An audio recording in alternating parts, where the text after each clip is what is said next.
Hashkivenu Adonai Eloheinu.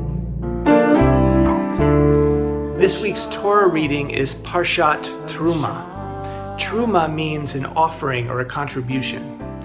It begins with God telling Moses to say to the children of Israel, Yikchu li terumah me'et Kol Ish Yidveinu Libo. Take for me an offering from every person whose heart is motivated to give.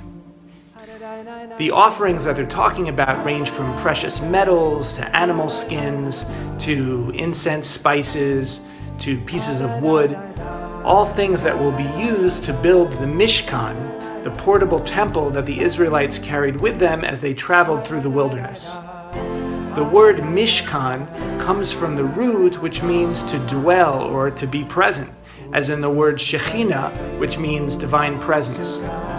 So in the opening of this Parsha, we're hearing about all the different ways that the Israelites contribute toward the sanctuary of presence.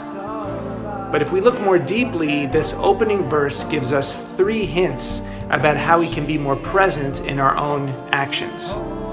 The first and most important hint is in the name of the Parsha, Terumah, which means offering.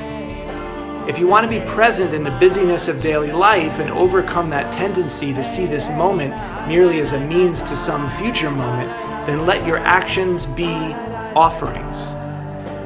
So whenever you do something, and you can do this many times per day, bring to mind that your actions are for the sake of serving something or someone.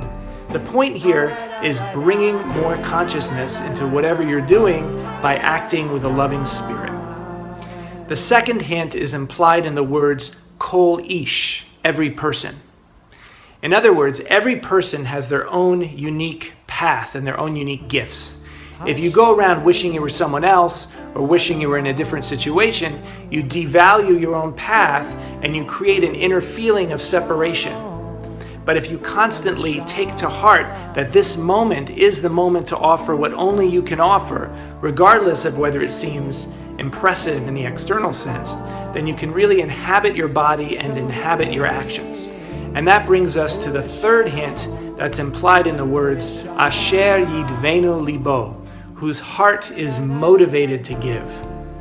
This means you can learn how to be present from whatever you're really motivated to do.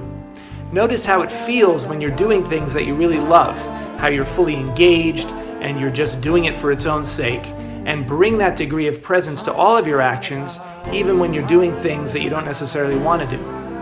In that way, everything you do becomes a kind of devotion or prayer.